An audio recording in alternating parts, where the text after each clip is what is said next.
हमारे देश में जब आम चुनाव हुए तो उससे पहले पुलवामा की आप सब जानकारी जानते हैं, एयर स्ट्राइक किया गया बालाकोट पे। बाकायदा घोषित तौर पर मीडिया में खुलासा हो चुका है कि बालाकोट में बम डालेगी भारत सरकार, डलवाएगी ताकि वहां जो कैंप है आतंकवादियों को खाली किया जाए। मैं दूसरा जिक्र करना चाहता हूं, हरियाणा और महाराष्ट्र के चुनाव थे। 21 अक्टूबर 2019 को वोटिंग होनी थी और 20 अक्टूबर की देर रात को बम वर्षा की जाती है, एयर स्ट्राइक किया जाता है पीओके पर, आतंकवादी जो वो क्या कहते हैं ठिकानों को तहस नहस करने के नाम पर। कारण बड़ा साफ था, भारतीय जनता पार्टी मोदी सरकार की कारगुजारियों के कारण जिस तरीके से हमारे देश का चाहे वो सीमा का मामला हो वो खत्म हो रही हो, संविधान खतरे में हो, बेटियों का सम्मान खतरे में हो, देश का व्यापार खतरे में हो, देश की रेल व्यवस्था खतरे में हो, देश का बैंकिंग व्यवस्था खतरे में हो, देश की तमाम जो व्यवस्था है अर्थव्यवस्था खतरे में हो, देश के लोगों के रोजगार छिन चुके हो, कुछ भी सुरक्षित ना हो, ऐसे में राष्ट्रवाद पनपाने के लिए क्रोनोलॉजी की बात मैं कर रहा हूं और मैं सेना में बैठे ईमानदार अधिकारियों से सवाल भी करता हूं। अगर 20 अक्टूबर 2019 को बम वर्षा के बाद सच में पाकिस्तान के आतंकवादी ठिकाने खत्म हो गए तो मैं आपको बधाई देना चाहता हूं, लेकिन मैं आग्रह करता हूं इसका हिस्सा आप न बने। ये वोट को डाइवर्ट करने का एक बड़ा खेल है। मैं दूसरा जिक्र करना चाहता हूं, ठीक अगर आपको मैं याद दिलाऊं, 14 फरवरी को पंजाब में चुनाव थे, 7 नगर निगमों के 109 निगम पार्षदों नगर परिषदों के और 2302 वार्डों के चुनाव थे और 14 फरवरी को चुनाव थे। आपको मैं बताना चाहता हूं, ये जो गिरफ्तारी हुई दिशा रवि की, ये न पंजाब से है, न किसी सिख परिवार में पैदा हुई, न इसका किसान आंदोलन से कोई लेना देना, और बावजूद इसके उसको गिरफ्तार कर लिया गया और बार बार कहा गया कि यह खालिस्तानी एंगल है। मैं ये बात इसलिए कहना चाह रहा हूं, दुख और अफसोस की बात है, हमारे देश में सत्ता के शिखर पर बैठा भारतीय जनता पार्टी जानबूझ करके हमारे देश में नफरत फैला रही है। पंजाब में चुनाव में हार देख करके इस लड़की को दिशा रवि को गिरफ्तार करके वहां हिंदू और सिख का वोट डाइवर्ट करने का खेल हो रहा था। मैं बधाई देना चाहता हूं पंजाब के मतदाताओं को, उन्होंने सुपड़ा साफ कर दिया। कई सीटों पर तो विपक्ष के दल, मैं नाम नहीं लूंगा, वो 55 साल बाद चुनाव जीत रहे। मैं आपके माध्यम से कहना चाहता हूं, दिल्ली पुलिस को शर्म करना चाहिए। दिल्ली पुलिस ने देशद्रोह का दिशा पर मुकदमा बनाया, कोई देशद्रोह का बात उसने किया नहीं। एक दूसरे पर नफरत फैलाने का मुकदमा दर्ज किया गया, देश के प्रति षड्यंत्र रचने का मुकदमा दर्ज किया गया।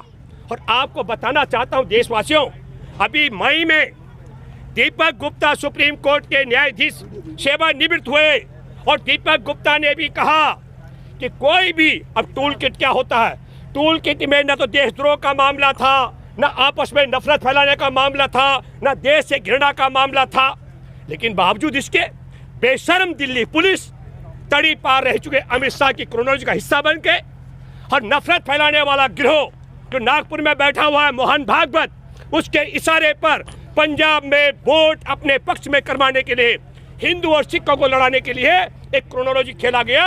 मैं फिर कहना चाहता हूं कि दिशा रवि बेंगलोर की छात्रा है और जलवायु परिवर्तन के लिए काम करती है। मैं एक बात कहना चाहता हूं मोदी को और अमित शाह को, तुम लाख फर्जी मुकदमे देश के युवाओं पर बनाओ, ग्रेटा थनबर्ग ही नहीं।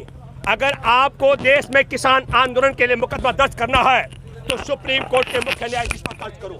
सुप्रीम कोर्ट के मुख्य न्यायाधीश ने कहा हमारे देश के किसानों को आंदोलन करने का हक है। आपको मुकदमा दर्ज करना है, संयुक्त राष्ट्र संघ का सदस्यता भारत अपनी वापस ले, और इसके अलावा उसके महासचिव पर मुकदमा दर्ज करे। उसने कहा किसानों का आंदोलन करने का हक है।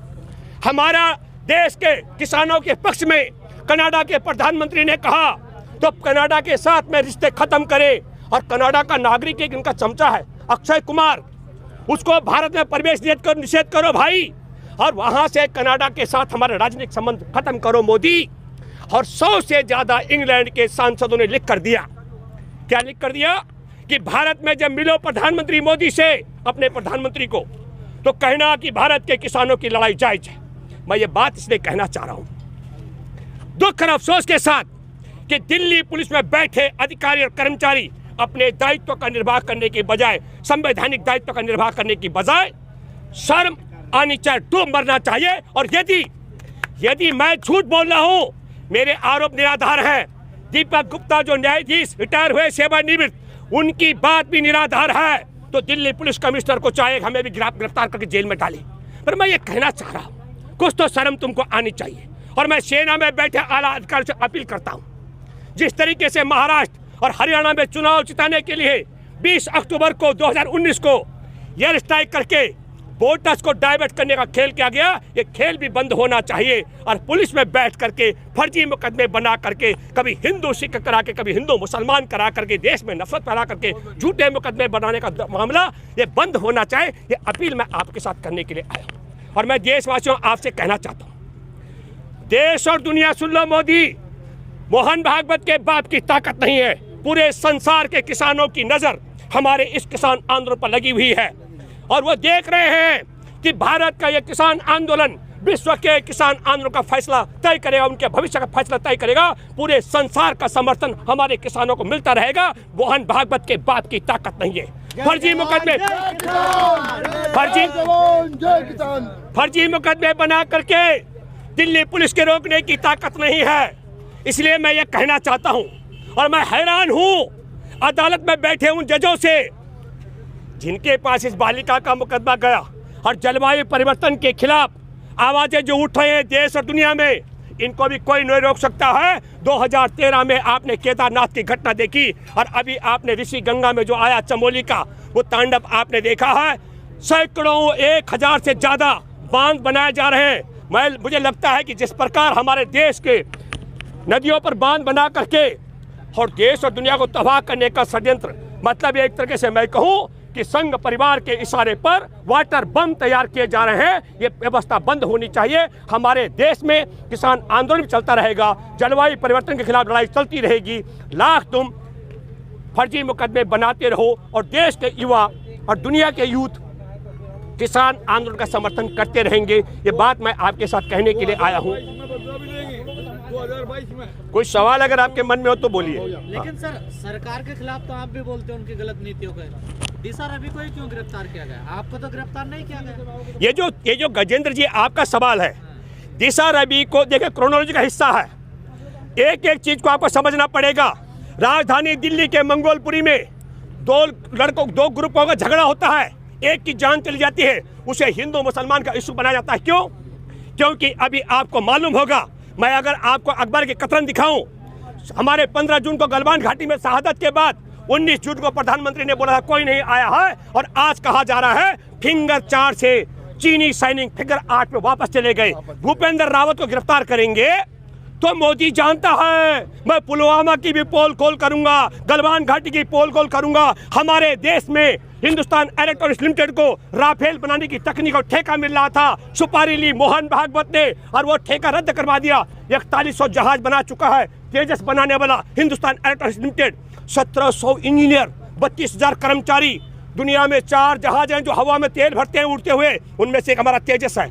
उसकी बजाय वो ठेका 88,000 करोड़ का कर्जदार अनिल अंबानी, जो चीन का भी कर्जदार है, जिसके बाप ने जहाज की चाबी नहीं बनाई, ये ठेका उसे दिया गया। एक एक पोल कट्टी। मैं बोलूंगा 2013 का भूमि अधिग्रहण का कानून जो बहुत बढ़िया कानून था, जो आपका सवाल है, उस कानून के प्रावधान दोबारा गिनती कराता हूँ।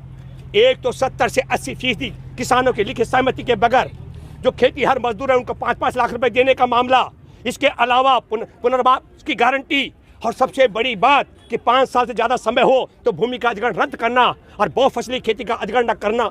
उसके लिए तब के पहले गोपीनाथ मुंडे, पहले ग्रामीण विकास मंत्री, जिनका हमने दावा किया था 26 मई को सरकार बनी 2014 में, 29 मई को पत्रकारों ने पूछा इसका क्या करोगे, और 3 जून को गाड़ी तेज चल रही थी, ड्राइवर ने ब्रेक मारा और मंत्री मर गया।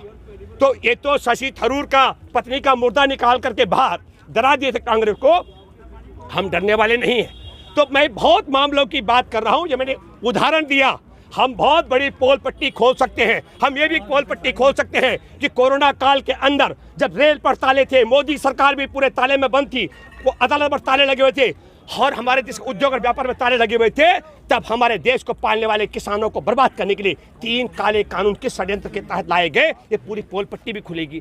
तो अगर भूपेंद्र रावत जैसा कोई जेल चला जाएगा तो तमाम मामलों पर, जिन मुद्दों पर हम बोलते रहे, उन सारे मामलों की पोल पट्टी खुलेगी। इसलिए छात्रों को छेड़ो, किसी किसान को छेड़ो, किसी हमारे देश में पत्रकार को छेड़ो, ताकि एक एक मुद्दे पर आप छेड़ेंगे। समग्र रूप से छेड़ने पर ये लोकतंत्र है। गिरफ्तार करेंगे तो क्या मेरे को इंसान होते हैं गिरफ्तार? मैं पहले भी जेलों में रहा हूँ, वो तड़ी पार और फर्जी डिग्री वाला दोनों की सरकार जानती है।